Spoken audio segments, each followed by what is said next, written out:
Matter and Separation by Rachel Paley. How does one tell if a substance is mixture or pure?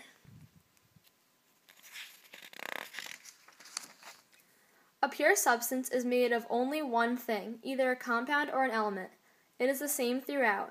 For example, any element on the periodic table is pure: oxygen, gold, and fluorine. Also, compounds such as water, H2O, or table salt, NaCl, are pure. A mixture is two or more compounds or elements combined with no chemical reaction. For example, salt water. Mixtures can be either homogeneous or heterogeneous. If a mixture is homogeneous, it is a uniform composition and is the same throughout.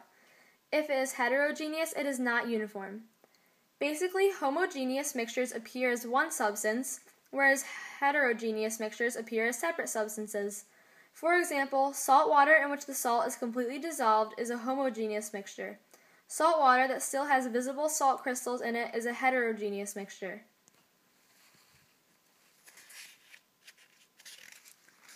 So how does one separate substances? If a substance is a mixture, it can be separated through a physical process.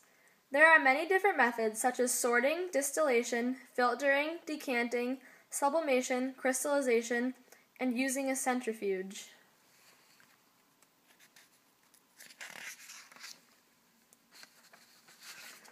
Methods of separation correspond with the components that the mixture is made up of. For example, one could simply use their hands to separate a mixture of two solids, such as apples from oranges.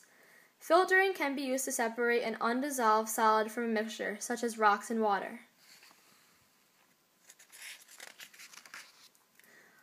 A slightly more complicated method is distillation, which is used to separate dissolved solids from mixtures, such as salt water.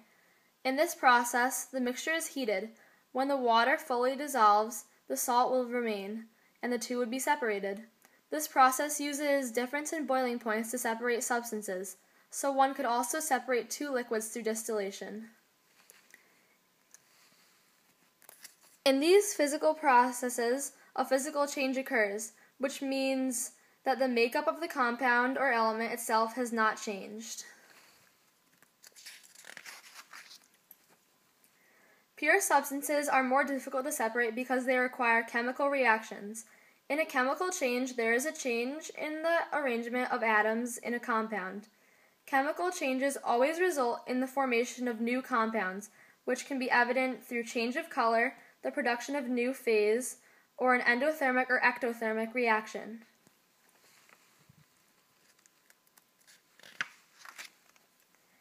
Ionic compounds are formed by a metal and a nonmetal and are caused by a transfer of electrons between two atoms. A bond forms between the positive and negative ions. Salt is an example of an ionic compound.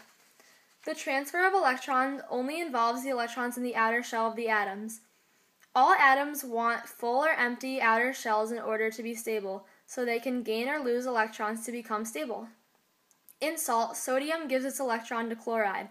The ion of sodium decreases and sodium becomes positive. The ion of chloride increases and chloride becomes negative. Both atoms are now stable and have an attraction to each other with a strong electric force, which forms NaCl.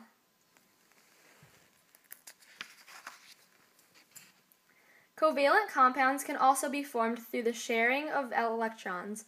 When electrons are shared, molecular orbitals are formed. Water is a covalent compound. Any questions?